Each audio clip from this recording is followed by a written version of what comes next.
Now, for instance, if I ask you to break down an engine, it can be broken down into cylindrical block, the pistons. Hello everyone, this is Kamran of the Salam, and today we are discussing exam terminologies. In this video, we will be diving into the key terms you need to know when you are approaching your A-level business exam 9609. So let's get started.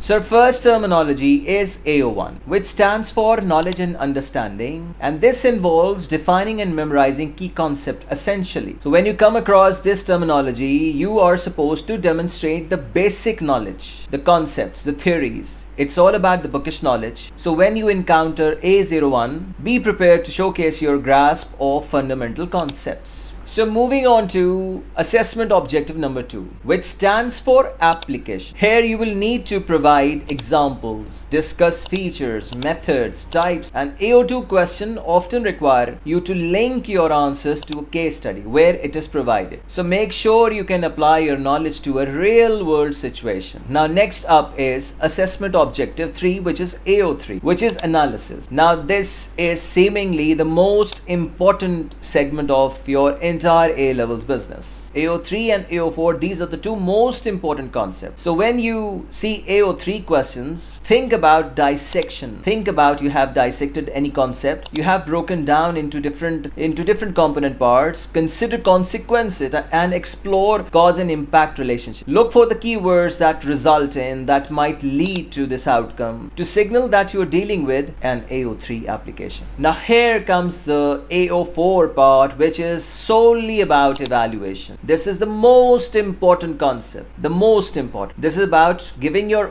own opinion, writing recommendations, giving the importance of something, and answering the question why behind a concept's significance. You might also need to identify missing information in a case study. Moreover, you have to provide short and long-term impact on the question. AO4, which is the most important significant part of your answer, is divided into 3 parts: E1, E2 and E3. So what is E1, E2 and E3? It's about evaluation. But first, E1 is where you give your own opinion, and E2 is you have to explain why you are forming this opinion, and E3 is about writing the factors on which a specific answer depends on. However, it depends on cost, however it might depend on the economy of the country, however it depends on the training of the workforce. You have to signify these factors on which the particular situation will be depending on. I hope this is clear to all of you. Now moving on to the marks distribution. Now for example, if I ask you to analyze a car, now what is